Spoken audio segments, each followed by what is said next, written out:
Enjoy it.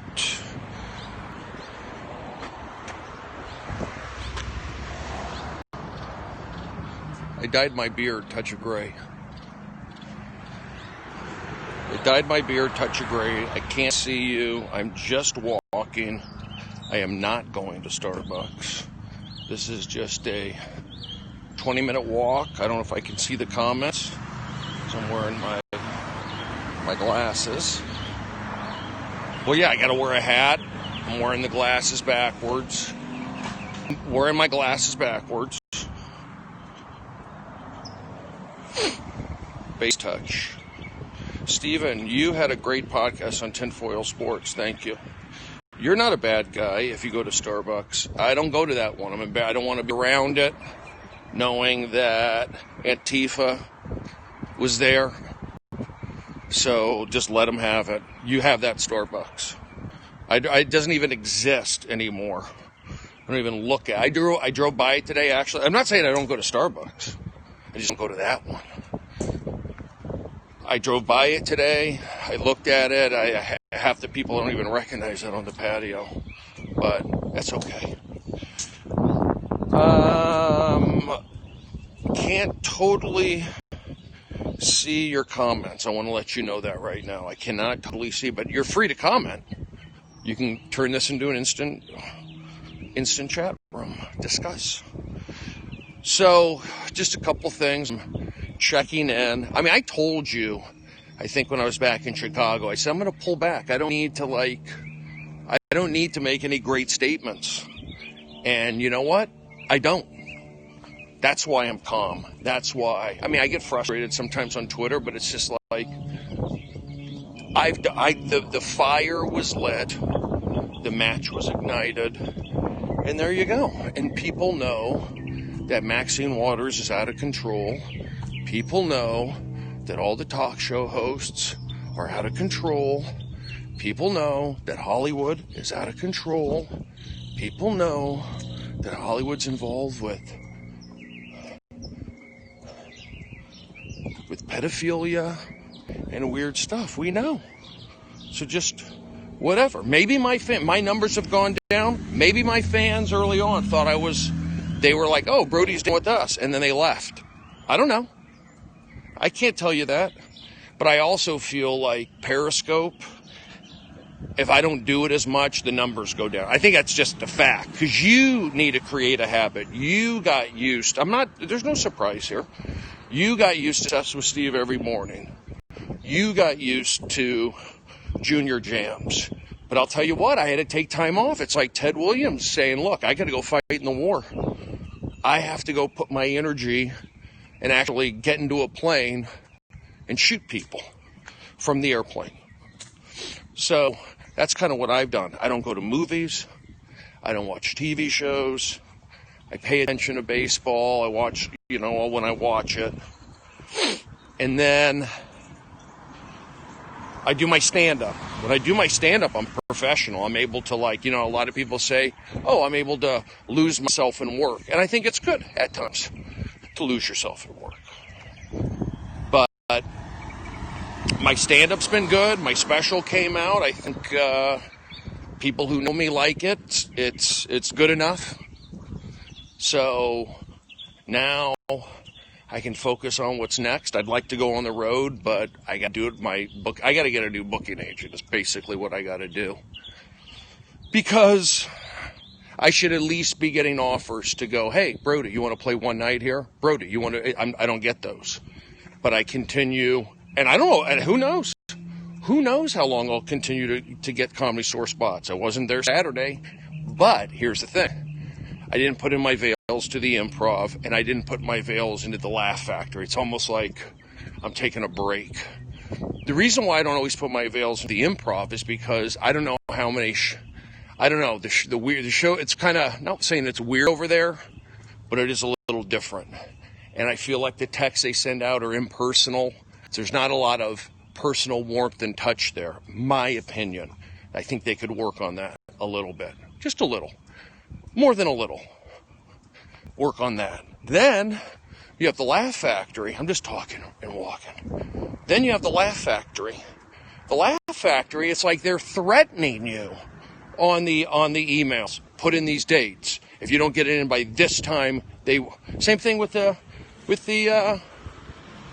improv emails. If you put something, don't put anything in the subject line. Don't put anything in the contents. It won't be read. It's like they're threatening you.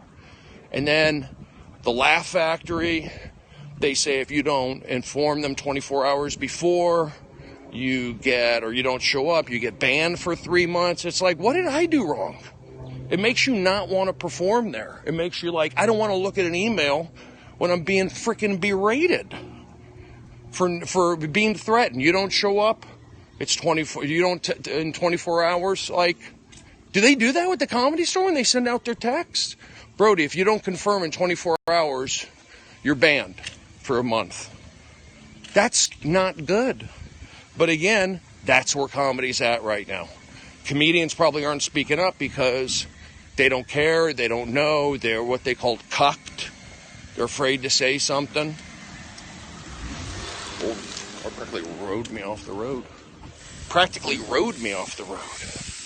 Rode Brode off the road. That car practically rode Brode off the road. But hey, doesn't matter. But I told you, I said in Chicago, I'm going to pull back. And I'll tell you what, good things have happened. I'm happy.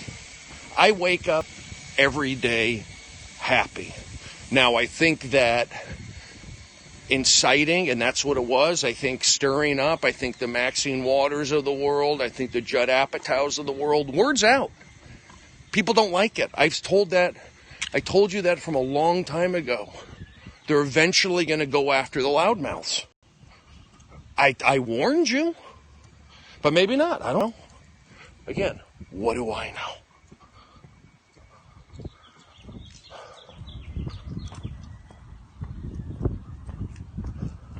Just going on a walk right now. I don't know what the comments are, and I apologize. No one actually liked Judd. It's like, I'm not saying he's a bad film director. I'm not saying he's not funny. I'm saying, like, what are you doing? What are you doing? All the guys, and then you got their minions. It's like they're all minions of minions of minions. And people don't want to be around it. They don't want to be around negative energy. They want to go to a baseball game and hear the national anthem. They want to eat hot dogs. They want to catch a foul ball. They want to sit back and relax. They want to hear the music. They want to watch the scoreboard. That's what they want to do. They don't want to hear comedians yapping at them every freaking night. Colbert, Kimmel, it's too much. And everybody knows. But that's why I can just, like, let it flow. I don't need to. I put the energy out. Like I said, I'm at the bottom of all the shows. I'm at the ground floor. And I'll tell you what, I was at the ground floor of the common sense movement in show business. Sorry, that's why I butted heads all the time. Because it's unbelievable. You think I ever butted heads in college? No, because they treat you like a man when you're playing college baseball, usually. When you're doing audience warm-up, who knows what's going to happen today? They could say, oh, this guy's too aggressive. Oh, his beard is too perfect. Oh, can he tuck in his... I don't know what they're going to say. So that's why I'm not like, I'm excited to go see my friends. I'm not excited to do the show. That's why I got out of warm-up. Didn't you see me butting heads with these frickin' losers? And now, there's no daily 3-comedian comedy show because they don't want to hear it. They don't want to see those faces. So, that's why I had my problems with my show. It's not a good experience. I could have told you this. What do you think they did to me? I got Kanye'd. Don't you realize that? Somewhat. It was a combination. But, again, I was on the ground floor of that, pushing back. I was only pushing against these freaking Hollywood lowlifes. They've ruined my valley. Did you notice? Starbucks in the valley.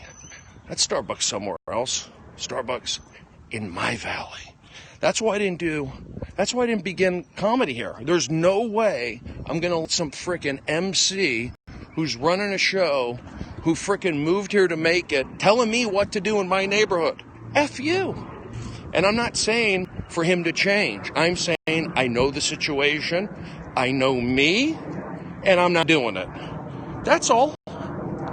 That's why I didn't start here. So,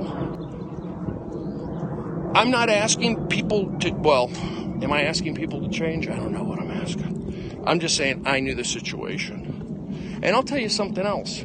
These guys, these negative guys, they are aggressive. I could have told you back in 2000. That's when I started to see it.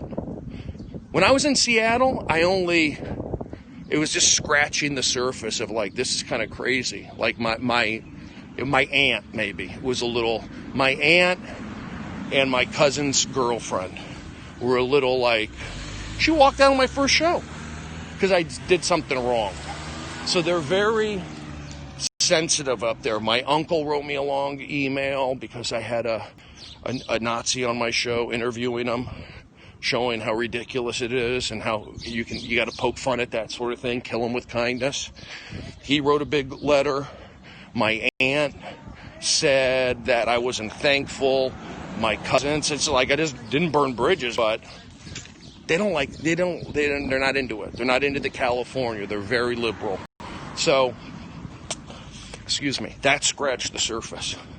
Then I go to New York and it's like, you don't even think about Seattle.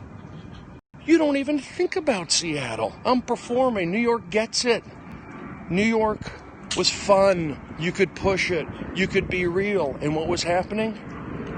The Yankees were winning. Trump was going to parties. Giuliani was president, and the mayor, and the only thing they said is, can't smoke pot on the streets, and you can't dance in the clubs. And you know what? If we see you look like you're doing something in the subway, we're gonna check you. What's wrong with that? We cleaned up Disney. We cleaned up Times Square. We brought in Disney, the evil Disney.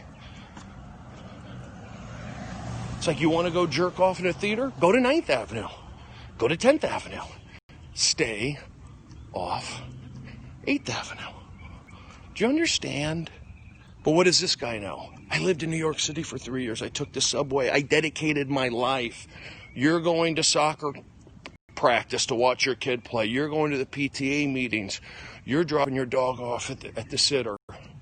I'm not doing that.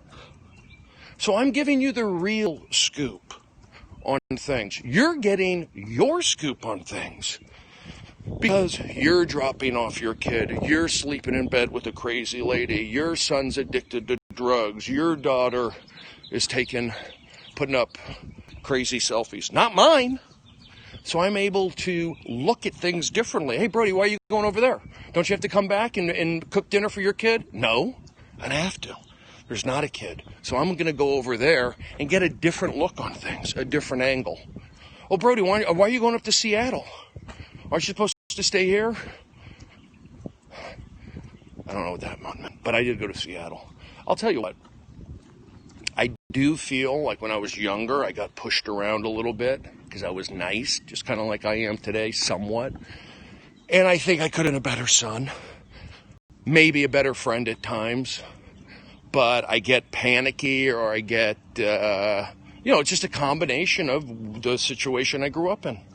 I'm not making excuses. I'm just saying there's a reason why. There's a reason why. There's a reason that I am. There's a reason for the reason, is what I'm getting at. However, you could say, like, one good thing show business, it was good for me, was for stand-up, for me to be able to get up there and speak. Is good. What else is your business good for? Audience warm-up. It's fun to do. I do have fun with it a lot of the time. It's mic time. So there are positives of show business.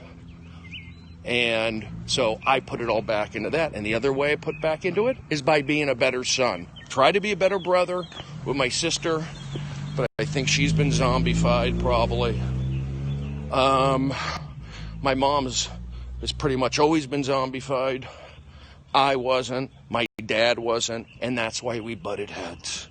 That's why. Sorry. I could look back now and go, well, Brody, you just didn't get along with them over personality conflict. No, I didn't get along with them because they were zombified. They were touched by Satan. I was touched by an angel. You were touched by Satan. So, again, not reading comments, talking, speaking. Tonight, I'm judging roast battle. I'm not going to the Cubs game because I got to work with David Spade's pilot. I'm going to help out and christen the stage with positive. Well, it's Daniel Tosh's old studio, so it's good. He was successful and still is. I am walking right now. Can't see the comments. So I try to be main room tomorrow, 11:45. Yes, I'm back at the Comedy Store, main room, 11:45. Tomorrow night, also doing the belly room. We've got the belly room. We've got the main room. Tonight, we've got roast battle. We've got David Spade afternoon. Posit Push, their form, the new Chris Farley. Yes, things are happening. Cubs in town. Go there tomorrow early on the field. Thursday morning there. Embracements, things of those natures. Last time I checked, Brody was on the ground floor of the roast battle. Exactly. I wish I could read your comments. I truly apologize. I might touch a gray. You were touched by angel. I was touched. You were touched by Satan. I was touched by an angel and gray. The gray angel. So, I'm not perfect. I'm a sinner. But I will be honest with you, I don't have evil thoughts. I'm not evil. I would never do that. Ever. Now, you could say, don't think of a pink elephant, and you can think of a pink elephant. That's like just saying, Brody, don't look at the kid who's 12. What? And then you start getting, that's what they do. I just uncovered something. They keep saying the white male's dangerous. The white single male is an outcast. The white single non-bar mitzvah Jewish Gemini male is dangerous. Be careful of him. He represents everything wrong. And then you're like, whoa, am I allowed to walk in the street? Am I allowed to wear glasses? Am I allowed to talk into my phone? Am I allowed to look at the 12-year? Okay, Brody, you keep going back to that. What's going on? See? Because it's in the news. And I'm going to be honest, the ESPN body issue got me going. See, I'm bringing you comedy. Well, that's not the kind of comedy I want to hear. Here we go again. You can break apart everything. I can't see the comments. I have no idea what's happening. So, what was I saying? So, comedy's fun. I'm because of everything, I feel like I need to be a better son. I'm a good son. I know I'm a good son. I've been told that. I believe it. I feel it sometimes. I should send postcards. I think for not having a significant other, I think for considering that I'm an incel, pretty good. Considering I'm an incel, I think my son duties have been good. I take care of Daisy. Daisy represents the grandchild.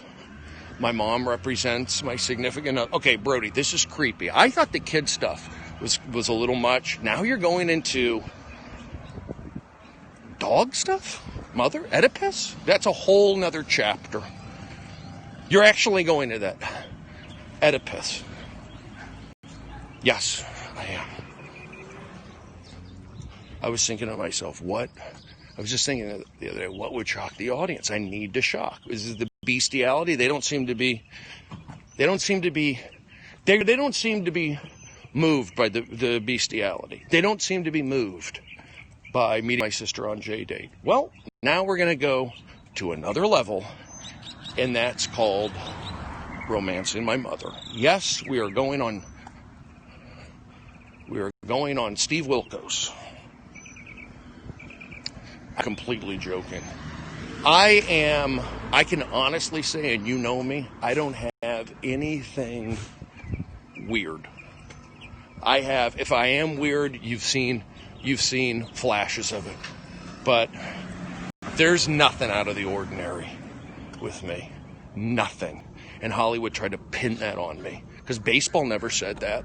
Radio City Music Hall never said that. The Comedy Cellar never said that. The Comedy Store never said that. But Hollywood and Twitter said that. What a frickin' joke. Now I'm getting angry. This is turning in to an anger scope. And I wouldn't wish that upon my worst.